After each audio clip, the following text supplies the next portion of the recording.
Well, you guys, Thanksgiving is 6 days away. It's coming up very fast. I know we have been in the season already of pumpkins and leaves and pumpkin spice, right? We're my pumpkin spice girls. All right, one of you. Okay, never mind. No pumpkin spice.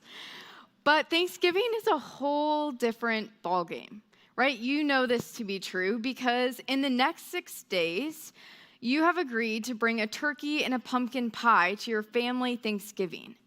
And you need to go to a store, and so you put your kids into the car, and you hopefully hope they have shoes on, and you go and drive to Costco because you know they have the best turkeys and the best pumpkin pies, and it's going to be the easiest thing to do.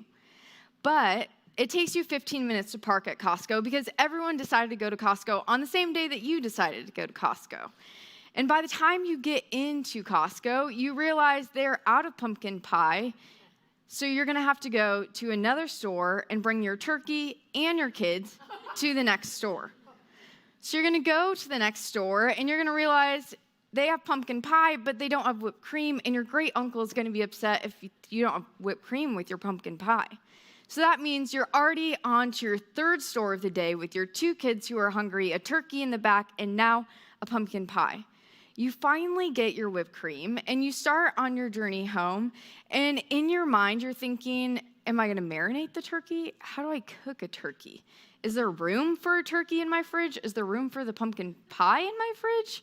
What am I going to do? What temperature should the turkey be cooked at? And it goes on and on. You haven't even gotten to Thanksgiving Day yet, right? And so, on Thanksgiving Day, you're going to wake up your kids, put them in a presentable outfit. You're going to go to wherever you're going for Thanksgiving, your family, your in-laws, your house, and you're going to need to make sure that you're there on time so you can put the turkey in the oven so that it gets done by your 2 o'clock dinner schedule. And you're going to need to figure out where you can put the pumpkin pie. You're going to need to figure out if the cranberry sauce is canned or not canned. Are there plates or are there napkins? Who's providing all of this? And you're just there with your kids screaming in the car because they're so excited, and you don't even know if they have shoes on. Well, Thanksgiving is a lot. And at times, we can get through the entire week of Thanksgiving and totally miss the point of Thanksgiving. We can totally miss the point of gratitude, except for those 3 minutes that you remembered you needed to get a family picture, and so you quickly put it on social media so everyone knows you're a grateful person for your family. And so we've missed, at this point, the whole point of Thanksgiving. We've missed the point of gratitude in our lives, and so this holiday, this American holiday that was supposed to make us stop and to be present and to be thankful for the things that we've been given, only adds to the chaos of our lives, and we are not grateful anymore. We are focused on the stress. And so today, I want you to leave here encouraged that you can go into this week as a thankful person. You can do it. I know it's a lot, but you can do it. So we're going to look at why we should be grateful, how we can be grateful, and what we can be thankful for. It's interesting because studies recently in counseling and psychologists have tried to make an association between gratitude and thankfulness and our happiness. And so there was a study at UC Davis of these couples who were going to counseling, and this psychologist decided to go a different route. He decided to have them every day say something out loud to the other couple of something they were thankful for about that person or what that person did. And so a week went by, and they went back in, and he noticed a small difference of the change of attitude. They were a little less harsh on each other. Well, the next week went by, and he had them do the same thing. And as weeks went by, he noticed that they were a little less frustrated with each other, that they focused more on the things that they had, and not just in the relationship, but in life. And he noticed that with that, they showed more care for each other. And so they felt more comfortable sharing the frustrations, sharing the issues. It didn't just build up. It's interesting, right? What gratitude and thankfulness can do in our lives. Well, you and I have a tendency to go the opposite direction, right? Our default is to think through all the things that are going to go wrong, all the things that have gone wrong, all the things that we don't have, right? And the list goes on and on. We could have 12 hours of a great time and focus on the one small thing that went wrong. I know I'm not the only one in this. And so today, we need to see our need for gratitude. That's fill in number 1. See your need for gratitude. Dr. Robert Emmons is the psychologist at UC Davis that did this couples counseling, and he has written many articles and many books on the great parts of thankfulness, how it improves. And so he shows us 3 things of how it can improve. The first way it improves, he says, it improves our health. It improves our health. Well, how does it improve our health? If you have ever been stressed or anxious or feel discouraged, you know that the logic that is in your head kind of flies out the window, right? When you are stressed, your logic is not quite there. And your sleep gets affected, and you start eating differently, or you don't eat at all. And so the health in our bodies start to decline because we are stressed, and we are so focused on the things that either we don't have or the things that are going wrong. And so what he noticed with people that did focus on gratitude and thankfulness every day was that the stress declined and the anxiousness declined. And when those things decline, our sleep gets better and our eating habits get better, and we can actually make sense of what we're saying, right? We have a better attitude. And so that was the first way he found out that thankfulness and gratitude affects us. The second way is that it improves our emotions. You and I want to be joyful people. And there are times that we are given things that are so great and they make us so happy, only for 4 hours later for us to be disappointed in them. I think iPhone has actually picked up on this because every year it feels like they make a new iPhone, right? And so I have an iPhone 13 mini. As soon as I bought an iPhone 13 mini, the iPhone 14 was published to go out the next year, and now it's out. And now we're at an iPhone 15, and in 5 years we'll probably be at an iPhone 20, and once we get the iPhone 20, we're going to want the iPhone 21, right? Because it's prettier, the camera's better, it's a different size, it's new, it's the new best thing. I have this issue with Target throw blankets. I go into Target, and I love a good throw blanket. And I could have 10 throw blankets. I probably do have 10 throw blankets. And I will walk into Target and be like, ooh, but I like that one. I want that one. It's prettier, it's softer, it's a new pattern, it fits with the holiday, whatever it is, I want the next one. And so the 10 other throw blankets that I have at home that have nothing wrong with them go on the back burner, and my focus is on what I want. It's on the new, best, biggest thing. And so when we focus on gratitude and when we focus on the things that we have, the things we've been given, the good things, we tend to take more value in those things, right? It doesn't just slip out of our minds because there's the new next best thing around the corner. We start to appreciate the throw blankets we have at home. We start to appreciate the good gifts that we've been given without always wanting to go to the next best thing. So if it improves our joy and our thankfulness and our happiness, it also takes away some of our negative emotions. Not completely, but it minimizes it a little bit. It makes it smaller. We have all felt envious, discontent, discouraged, depressed, lonely, anxious. The list goes on, and we've been there before. And sometimes it's so hard to get out of those patterns. But He says that thankfulness and gratitude changes our perspective. It doesn't minimize the circumstances that we're in. It doesn't take away those circumstances. But when we start to notice the things that we do have and the things that we are grateful for, we start to take our focus off of the negative emotions, right? We start to stop focusing on how sad we are or how we don't have this, and we start to focus more on the things that we do have. The last thing he says that it helps with is our relationships. It improves our relationships.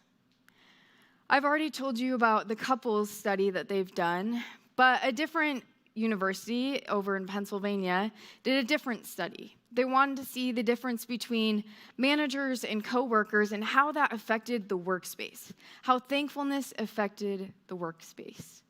And so they had two groups of college students who did fundraising. They put one group in one room and they said, do as you always do. And so these students made the calls like they always do, and they talked and did their job. But the second group, they had the director come in, and she gave them a little pep talk before they started. She thanked them for their work and their effort and their time. Well, that second group ended up making 50% more calls than the first group and 75% more calls than what they had done the day before. There's a difference, right? There's a difference when someone thanks you for your work because you feel valued. Right? Gratitude allows us to show that we care about the person, that we value what they are bringing to the table. We acknowledge the good that they are giving us and the things that we have received.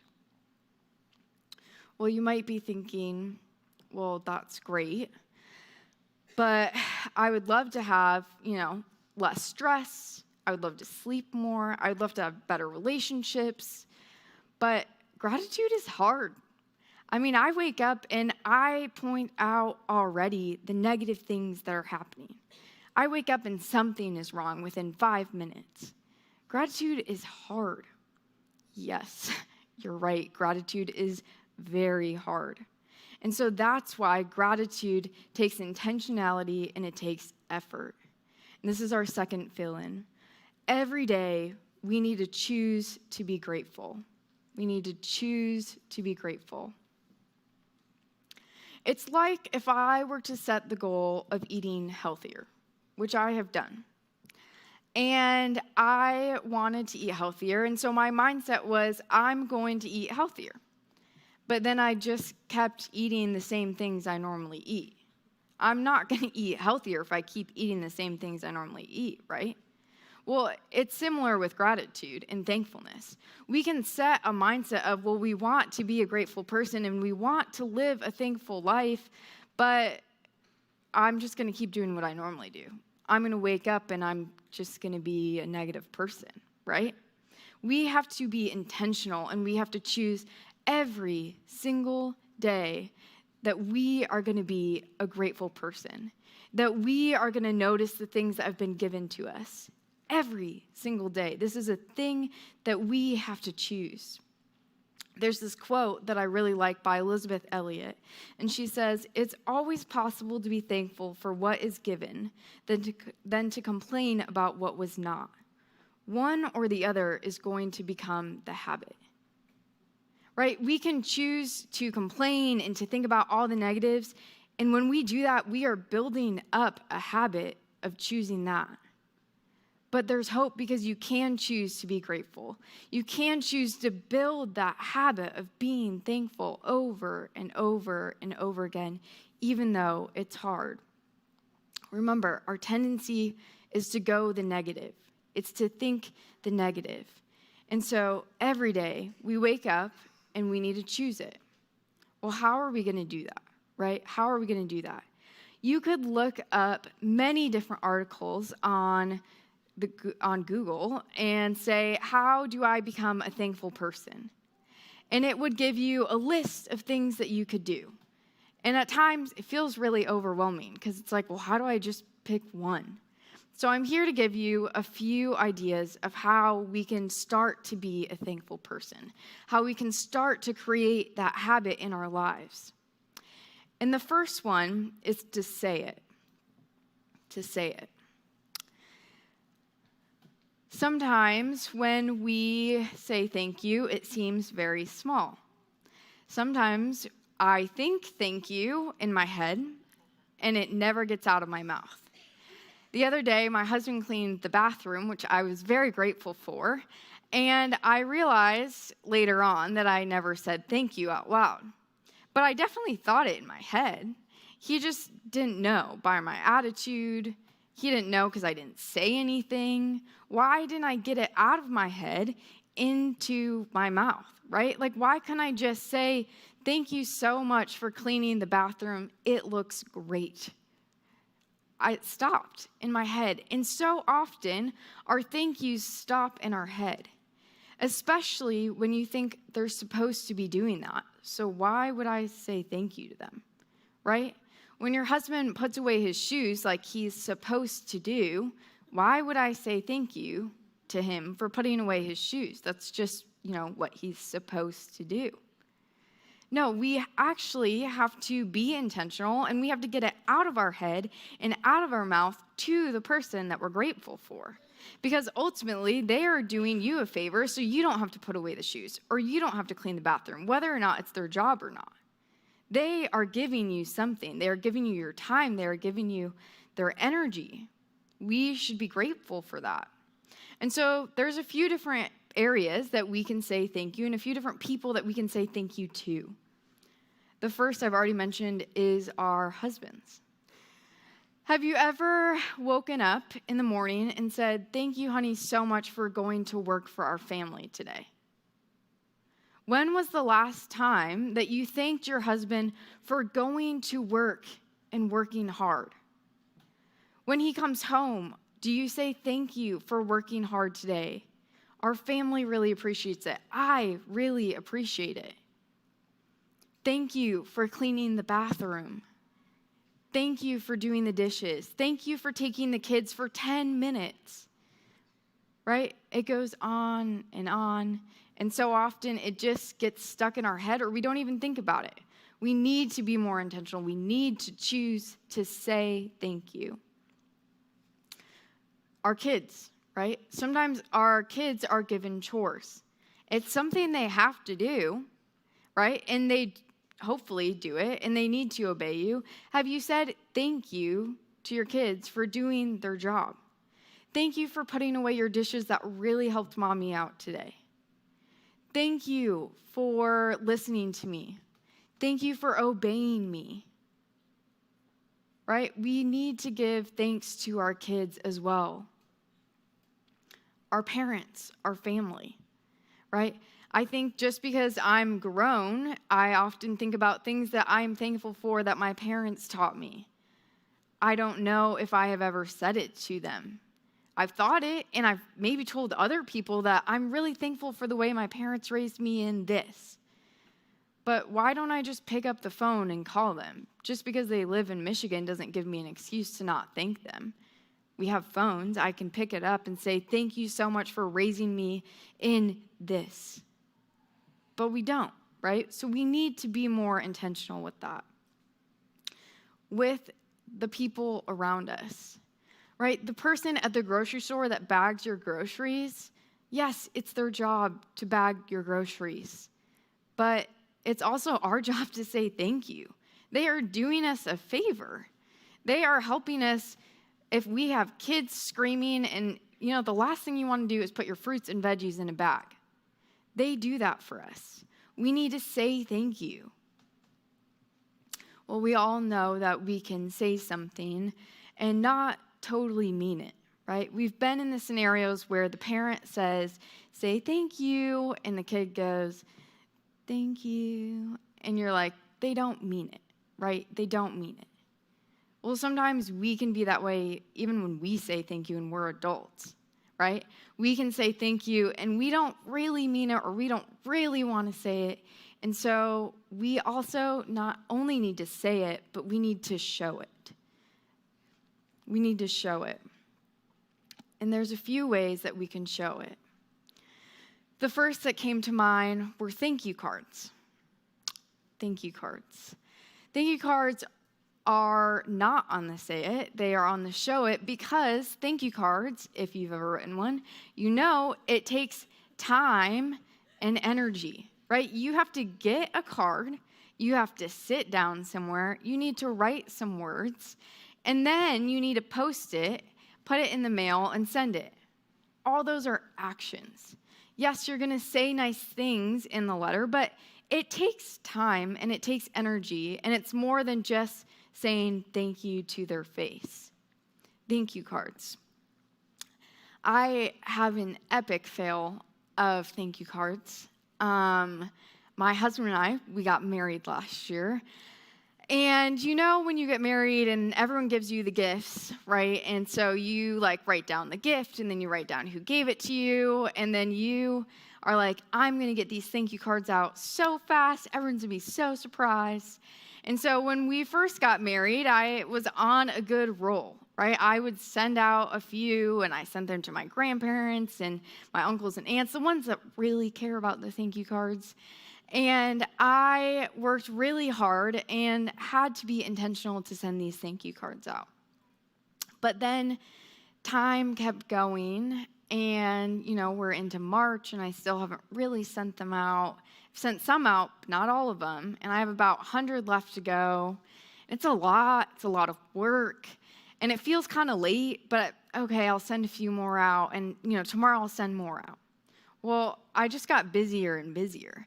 And then we end up moving, and I found this stack of thank you cards that either I had started or weren't started at all.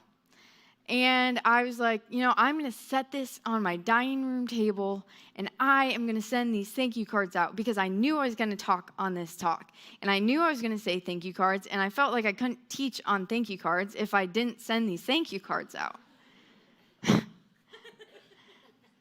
Well, that was in September.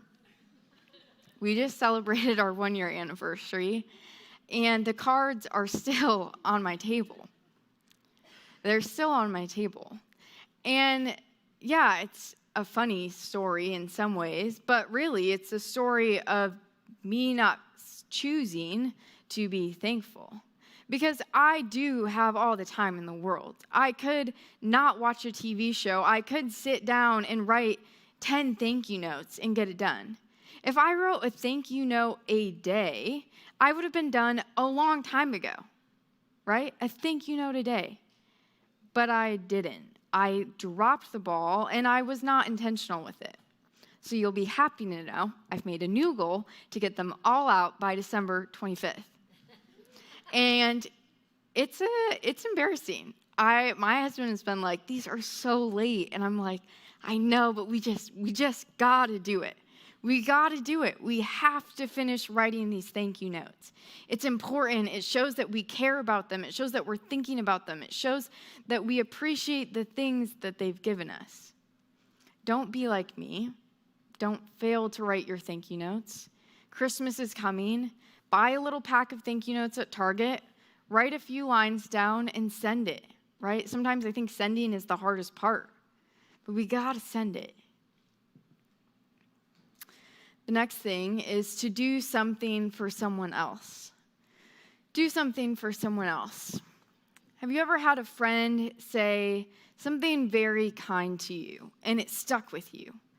And you want to thank them for saying that, but you also want to show them that you're thankful for that. Pick up a coffee, drop it off at their house. Pick up a coffee, drop it off at their work.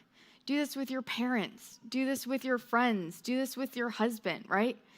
Do the dishes. If your husband doesn't like to do the dishes for him one time, right? Go further than just saying thank you. Do the dishes and don't expect anything from it. Or offer to take care of their kid, right? They said something nice to you. They gave you something. Offer to take care of their kid for an hour at the park or whenever it works for them. Little treats.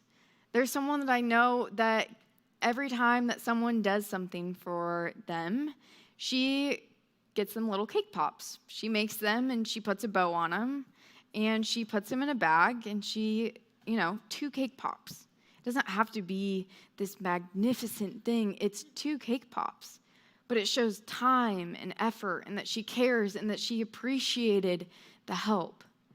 Go buy Toll House chocolate chip cookies at a store, $3.99 at Target. I was just there yesterday. Bake it in the oven, drop off a plate of 6 cookies to a neighbor. Do an act of kindness for them, not only to show them that you verbally are thankful for them, but that you are thankful for them, that you care about them. The last thing, and this is more for you, is this is a mindset, right? Again, we have to wake up and we have to choose that we are going to be a thankful person.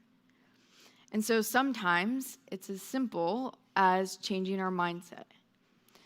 A lot of counselors and psychologists have been saying these gratitude journals are really helpful, and I decided to try it on October 16th because I wanted to wait a month and see what would happen. I wanted to see if a month was long enough for me to get to the place where it was just really easy to be thankful. Well, I can tell you that the first week was not really easy at all. I have it on my notes app, actually, because I always have my phone on me, and so that seemed easier than to write it down. So on my notes app, I have A Thankful Life as the title. It's pinned, so it's the first thing that shows up, and I have the date and 3 dashes under each date. And the first day, I think I said a warm cup of coffee, right? It's the small things sometimes. A good conversation at work. A walk to work. The drive to work. I drive 2 minutes to work, and it's great, and I love every 2 minutes of it because it's just time for me to prepare my mind and my heart for going to work. I love my quiet time and my 2-minute car ride. That's often on my list. And when it gets harder, it's nice because you can go back and you can look back at the things that you were grateful for. It's easier. You start to train your mind to think through the things that you do have, right? I'm thankful for crying kids. I'm thankful for 2 minutes to go to the bathroom. I'm thankful for my husband and how hard he works. I'm thankful for this conversation or this phone call or money to be able to purchase something, right? Start training your mind that way. So gratitude journal. You don't even have to do 3 things a day. Start with 1 thing a day. And maybe don't even write it down. Just wake up and say, today I'm thankful for the sunshine. Today, I'm thankful for rain boots. Today, I'm thankful for rain, whatever it is, right? Start with 1 thing. Start training your mind. Build that habit. Well, you guys are moms of little kids. And so not only do we say it, and not only do we show it, but we teach it. We need to teach gratitude, and we need to teach thankfulness. And the first 2 points are super important because if you're going to teach it, you need to exemplify it. You can't ask your kid to be grateful, but they've never seen you say thank you, or they've never seen you act thankful, right? It starts with you first, and it goes down the line. And so there's a few ways, practical ways, and you can probably talk about way more ways at your table of how we can teach our kids to be thankful. And the first one is a little rough, but you can't really expect a little kid to be thankful, right? They're not going to know what that means. They think that the world evolves around them, right? I mean, you've been there. It's like, I want that. I want this. I want this. I deserve this. It's like, whoa, whoa, whoa. You need to go back to someone gave you this gift. They did not have to give you this lollipop, but they chose to give you this lollipop, and therefore we are going to be grateful for it. We are going to be grateful for it. So you have to start by explaining even what thankfulness is to them. You need to start asking them, well, why are you thankful for that, right? How do we do this? Ask them at the dining room table, my parents used to do this. They would come home and they'd ask all of us, what's one thing you're thankful for today? Whenever we had mac and cheese, I would always say mac and cheese. I love mac and cheese. But my dad would often encourage and say, well, why do you love the mac and cheese? Well, I love mac and cheese because it's my favorite meal. And he would say, that's great. Your mom made the mac and cheese.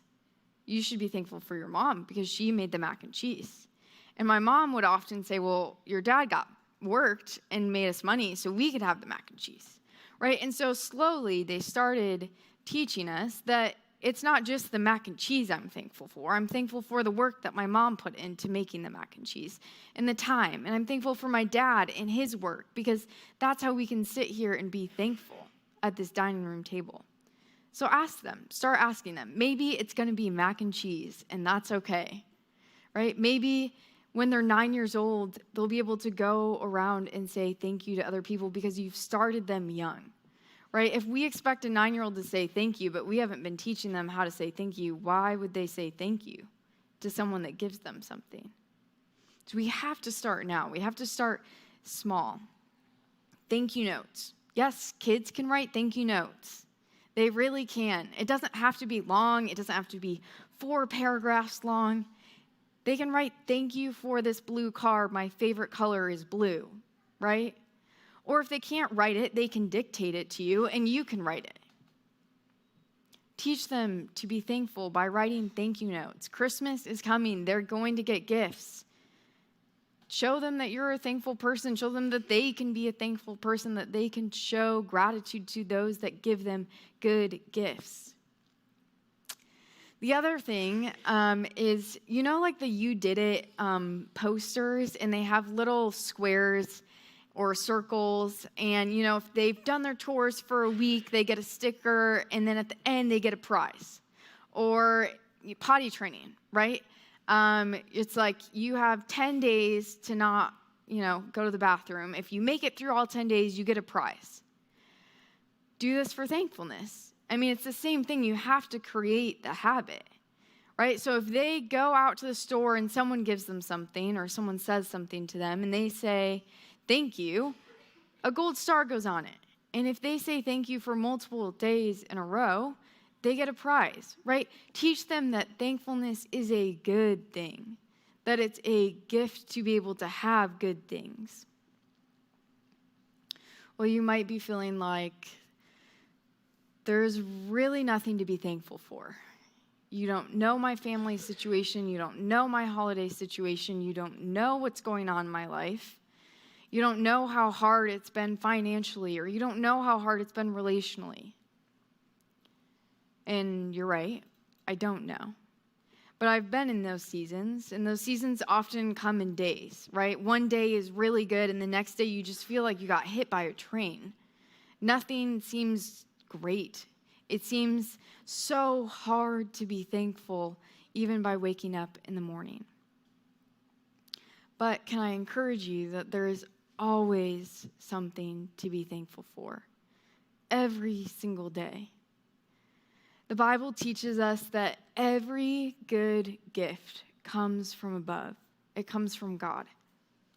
And so everything that you think is good or perfect or something that brings you joy comes from God. And if it comes from God, then our gratitude and our thankfulness, we can't just say thank you. It needs to be directed back to the one who gives it to us. We need to give thanks to God. And that's point number 3. Give thanks to God. The Bible teaches that God has given mankind all good gifts. And I think often, for me, I forget those good gifts, right? I wake up and I take those things for granted. And so I wrote down a few of them because I wanted to remember them. I want to remember that these things come from a good God who loves me, who gives me good things. And so the first I have is sunshine, the sun. God causes the sun to rise every single day. So when I'm driving here in the morning and the sun peeks through the clouds, I know I can be thankful for the sun because God has given it to me. And if we didn't have sun, you and I would not be here today, right? What about the rain? Yesterday it rained, and I grew up in the Midwest where it rained all the time, and it was not as exciting as it is out here. I was not very thankful for the rain in the Midwest. And I will be honest, I was running to my car, and it rained, and I don't like wet shoes, and you feel kind of gross when you sit in the car because you're like sticky, and it's just like, it's not fun. It's not fun. I don't really like the rain. Yeah, I need to be so thankful for the rain because the rain causes food to grow, and I want to have food on my table to eat so that I can grow. You see, the rain is necessary to you and I living today. It's a good thing that God has given us rain. It's a good thing that God has given us sun. When you wake up in the morning, you breathe, right? You mean you're all here and you're all breathing. God has given you that breath. So even on the hardest day and you wake up, you can be thankful because God gave you the breath that you have. What about our minds? Our minds are a crazy thing. God has given us intellect and logic and reasoning. He's given us the knowledge to know the difference between right and wrong, and that affects how we live today. Those are good things that God has given us. Our bodies are also insane, right? Our immune systems. This is the time where everyone gets sick, right? Your kids get sick, and then you get sick, and then your kids get sick again, and then you get sick, and it's just, you're in the holidays, right? Everyone gets this. Our immune systems are in our bodies to fight the germs. God could have not given us that, right? He didn't have to give us a good immune system, yet he's chosen to give us a good immune system because he loves us. Every day that our kid gets sick, we can be thankful for their little bodies that have little immune systems that are helping them grow and become healthier and healthier. That's a good gift from God.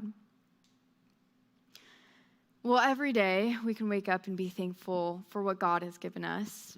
But the biggest thing that God has ever given us, and the greatest thing that we can be thankful for every single day, is the gift of salvation through his son, Jesus. You see, God is a perfect God. He is holy. And you and I are not perfect. We are not good. And that has caused a separation between a holy God and us.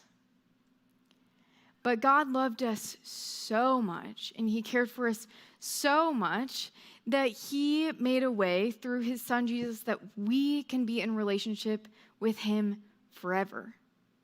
Forever. We don't have to have the eternal separation. We can choose to be with God forever.